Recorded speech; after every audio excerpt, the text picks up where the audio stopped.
2절 주를 섬겨 금식할 때에 성령이 이르시되 내가 불러 시키는 일을 위하여 바나바와 사울을 따로 세우라 하시니.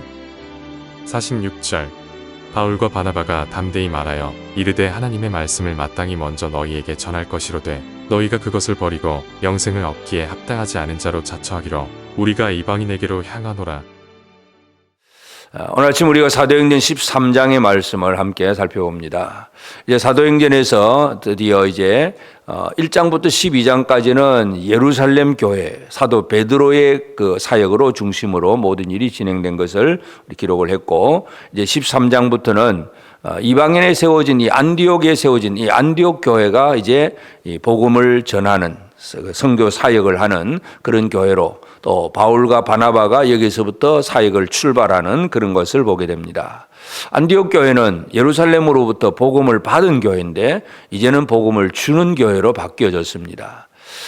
오늘 우리에게 있어서 중요한 것은 받아 누리는 것도 중요하지만 받은 것을 더 나눌 수 있고 또 줄 수 있는 그런 삶으로 변화된다는 것, 이것도 너무나 큰 은혜입니다. 그래서 이제 이방의 모든 사역들, 이제 사도 바울의 선교 사역이 새롭게 시작이 되는데 그 선교 사역을 시작하는 이 모 교회 근거지가 되는 것이 바로 이 안디옥 교회입니다. 그래서 이 안디옥 교회가 이제 복음을 전하는 사역을 시작할 때에 제일 첫 번째 하는 것은 바로 안디옥 교회의 기도로 준비하는 모습입니다. 1절부터 3절까지는 함께 모여서 기도하는 그 교사들의 이름을 기록을 합니다.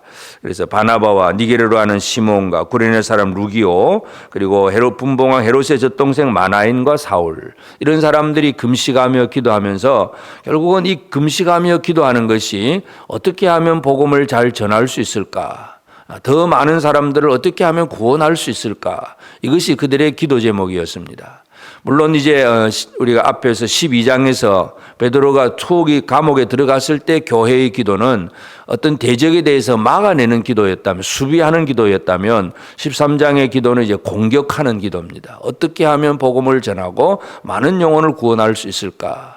여기에 대해서 성령이 응답을 하시면서 바나바와 사울을 따로 세우라, 이렇게 말씀을 합니다. 그래서 이제 바나바와 사울, 또 이제 사울이라고 하는 사람은 이제 이름을 바울로 바뀌게 됩니다. 그래서 이 바나바와 사울이 이제 드디어 복음을 전하기 위해서 출발을 하게 되는데, 제일 첫 번째 간 곳은 이제 구브로 섬입니다. 이 구브로 섬은 바나바의 고향이기도 하고, 그래서 이 가장 이제 아무래도 뭔가 연고지를 한번 찾아가 보는 것, 이것이 그들의 첫 번째 전략이었는데, 구브로라고 하는 것은 지중해에 있는 섬입니다. 큰 섬인데 이 섬에 들어가서 이제 배 타고 구브로에 가서 살라미에 이르러서 첫 번째는 유대인들의 회당 속에 가서 유대인들에게만 복음을 전하다가 드디어 그 섬에 총독을 만나게 됩니다. 서기오 바울이라고 하는 총독을 만나게 되고 총독에게 전도하려고 하고, 그런데 또 이제 총독에게 전도하려고 하는 것을 방해하는 마술사가 있습니다.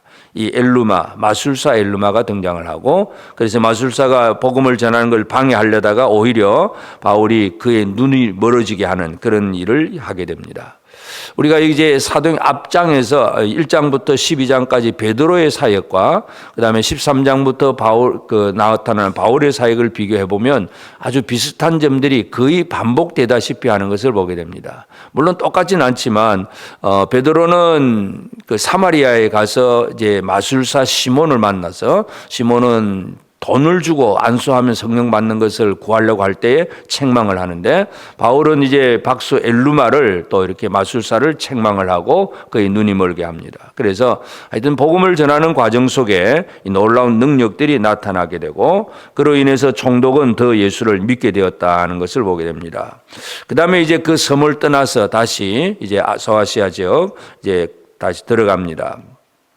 바보에서 배 타고 밤빌리아에 있는 버가에 이르니 요한은 그들에게서 떠나 예루살렘으로 돌아가고, 마가 요한은 이제 구브로 섬에서 그렇게 하다가 이제 집으로 돌아간 다음에 결국 이것이 나중에 바울에게 있어서는 큰 마음의 상처가 되기도 하지만, 하여튼 요한은 돌아가고 바나바와 바울 두 사람, 그래서 이 두 사람이 9절에 보면 바울이라고 하는 사울이 성령이 충만하여, 그래서 이 바울이라고 하는 사울이라고 하는 이름을 이제 바울로 바꾸어 부르는 것을 이 9절부터 우리가 알 수 있고, 하여튼 이 바울과 이제 바나바가 그래서 이제 육지에 가서 제일 첫 번째 제일 중요하게 생각한 것은 비시디아 안디옥. 이 출발한 교회는 수리아 지역의 안디옥 교회입니다.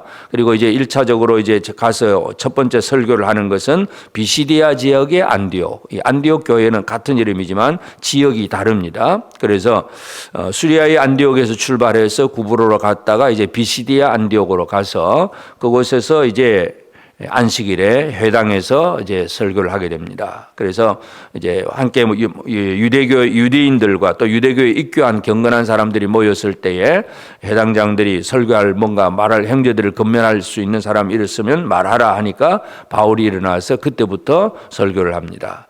그래서 바울의 설교가 이제 사도행전 13장에 길게 기록이 되어 있는데 누가가 이 사도행전을 기록을 하면서 아주 설교 내용을 아주 자세하게 많이 기록을 합니다. 물론 그 실제 설교는 이보다 더 길었다고 보겠지만 하여튼 기록한 글자로 봐도 여러 번 설교의 내용이 나옵니다. 설교를 많이 기록하는 목적은 교회가 말씀으로 세워진다는 것을 분명히 강조합니다. 성령으로 세워지고 말씀으로 세워지는 것이 바로 교회입니다. 그래서 이 말씀을 많이 강조를 하게 되는데 바울은 이미 이제 그 안에 있는 사람들이 유대인이고 또 유대교에 들어온 그 경건한 사람들이기 때문에 이미 성경을 좀 알고 있는 사람들이기 때문에 성경을 가지고 설교를 합니다. 그래서 이 안디옥에서 비시디아 안디옥 회당에서의 설교는 제일 첫 번째 그들 이제 하나님이 택하신 것 쭉 얘기하면서 강조하는 것은 바로 다윗 얘기부터 합니다. 그래서 이 다윗은 어떤 사람인가? 22절에 패하시고 다윗을 왕으로 세우시고 정은하여 이르시되 내가 이새의 아들 다윗을 만나니 내 마음에 맞는 사람이라 내 뜻을 다 이루리라. 이 다윗은 유대인들에게서 너무나 소중한 인물입니다. 그래서 그 다윗을 얘기하면서 결국 다윗을 얘기하는 그 목적이 뭐냐 하면 23절에 하나님이 약속하신 대로 이 사람의 후손에서 다윗의 후손에서 이스라엘을 위하여 구주로 세우셨으니 곧 예수다. 예수는 다윗의 후손으로 오셨다. 제일 첫 번째 강조하는 내용이 그것이고 그 다음에 이제 24절 25절은 또 세례 요한이 예수를 이렇게 증언했다. 세례 요한의 증언에 대하여서 미리 증거한 사람에 대해서 미리 강조를 하고 그 다음에 또 이제 그 예수를 증거할 때 가장 중요한 것은 바로 예수님의 부활하심입니다. 그래서 30절 하나님이 죽은 자 가운데서 그를 살리신지라.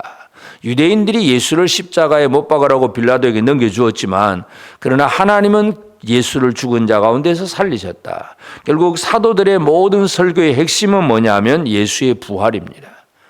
사람들은 예수를 죽였지만 하나님은 그를 살리셨다. 부활을 얘기하고 그러면서 이제 그 부활에 대해서 구약에 나타난 이 부활에 대한 성경의 여러 가지 몇 가지 근거를 34절부터 36절까지 예를 들어서 그 시편 34절에 보면 하나님이 죽은 자 가운데서 그를 일으키사 다시 썩음을 당하지 않게 하실 것을 가르쳐 이르시되 내가 다윗의 거룩하고 미쁜 은사를 내게 주리라 하셨으며 또 다른 시편에 일러서되 그러면서 성경을 가지고 부활에 대한 확정을 한 번 더 얘기합니다. 그래서 예수는 부활하신 예수님이라는 거 그 얘기를 쭉 하고 그 다음에 결국은 왜 예수를 전할 수밖에 없느냐 38절 그러므로 형제들아 너희가 알 것은 이 사람을 힘입어 죄사함을 너희에게 전하는 이것이며 이 사람을 힘입어 죄사함이 이루어진다는 거 그 얘기를 하고 있습니다. 그래서 율법을 통해서는 39절에 모세 율법으로 너희가 어렵다 하심을 얻지 못하던 모든 일에도 이 사람을 힘입어 믿는 자마다 어렵다 하심을 이것이다. 예수는 믿는 자마다 어렵다 한다. 그래서 율법을 지켜서 어려워지는 것이 아니라 예수를 믿어서 어려워진다. 사도 바울의 설교가 바로 이것입니다. 그래서 이 설교를 들었던 많은 사람들이 44절에 보면 다시 다음 안식일에도 이 말씀을 하라. 또 듣고 싶다. 더 자세히 하게. 또 새롭게 듣고 싶다 하고 다음 안식일에도 설교를 해달라고 하고 그 다음 안식일에 온 시민이 그 BCD 안디옥 사람 거의 대부분이 이 말씀을 듣고자 해서 모였을 때 또 유대인들 이 말씀을 받아들이지 않은 유대인들은 그 무리를 보고 시기와 질투가 가득했고 바울의 말한 것을 반박하고 비방하려고 하고 여러 가지 많은 것들을 얘기합니다. 그러나 그러한 유대인들의 시기와 반박에 대해서 분명히 선포하는 내용은 46절 보면 바울과 바나바가 담대히 말하여 이르되 하나님의 말씀을 마땅히 먼저 너에게 전할 것이로되 너희가 그것을 버리고 영생을 얻기에 합당하지 않은 자로 자처하기로 우리가 이방인에게로 향하노라. 우리가 이방인에게로 향하노라. 이렇게 복음이 이제는 이방인에게로 향한다는 분명한 선포를 하고 그리고 바울이 이제 그들이 이제 복음을 받아들이지 않았을 때에 51절에 보면 두 사람이 그들을 향하여 발에 티끌을 떨어버리고 이고니온으로 가거늘. 발에 티끌을 떨어버리고 예수님이 제자들에게 가르쳤을 때 복음을 줘도 안 들으면 발에 티끌 떨어버리고 가라. 더 이상 들어볼 것도 없다. 그렇게 얘기를 하셨고 바울과 바나바도 그렇게 해서 떠나게 되고 믿은 제자들은 기쁨과 성령이 충만하다. 그래서 이 사도행전 13장은 안디옥 교회 복음을 받은 교회가 복음을 주는 교회로 세워지면서 이방인 선교가 본격적으로 시작이 되고 바울의 1차 전도 여행이 시작되었다는 것을 보게 됩니다.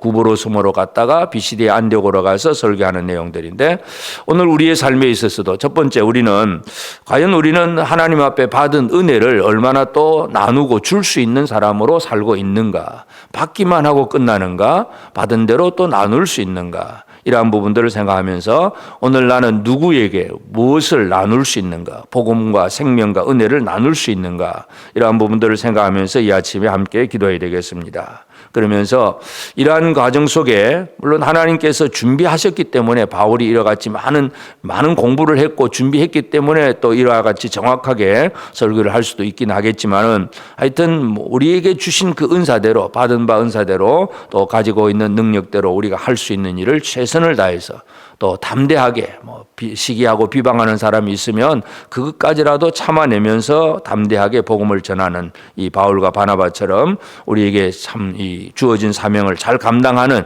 그런 우리가 되어야 되겠고 그리고 그 모든 일을 시작하는 것은 바로 안디옥 교회의 기도회였다는 것 우리가 기억하면서 우리가 환난과 어떤 어려움을 막아내기 위한 기도도 필요하고 이제는 더 공격적으로 영적 전쟁에서 승리하는 그래서 더 정복하기 위해서 열심히 기도하는 것도 우리에게 중요합니다. 그래서 기도로 한 마음이 된 우리 교회가 되고 또 우리가 받은 것을 나눌 수 있는 그런 교회가 되고 그 모든 사명들을 담대하게 감당할 수 있는 우리가 되어서 이제 이 1차 전도 여행이 시작되는 사도 바울처럼 우리의 사역에서도 하나님 앞에서 하나님이 우리에게 주신 사명을 잘 감당하고 하나님 앞에 귀하게 쓰임 받을 수 있는 우리 모두가 되어지기를 주의 이름으로 축복합니다.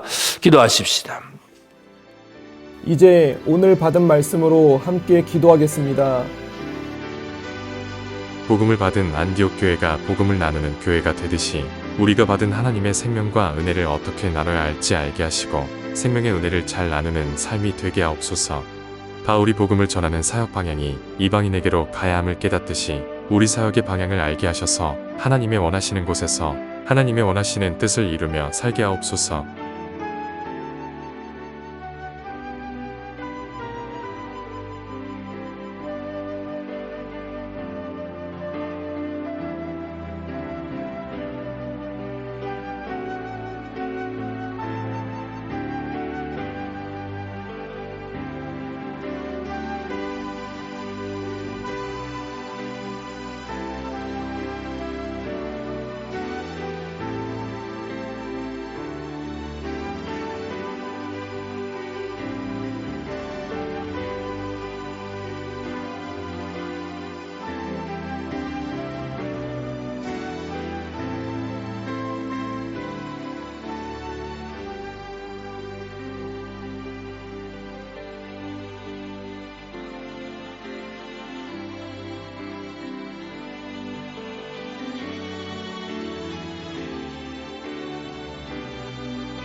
이제 개인의 기도 제목을 가지고 하나님 앞에 기도하시기 바랍니다.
수고하셨습니다. 오늘도 하나님의 인도하심 가운데 승리의 하루를 보내시는 우리 재건부평교회 모든 성도님들이 되시기를 주님의 이름으로 축복합니다.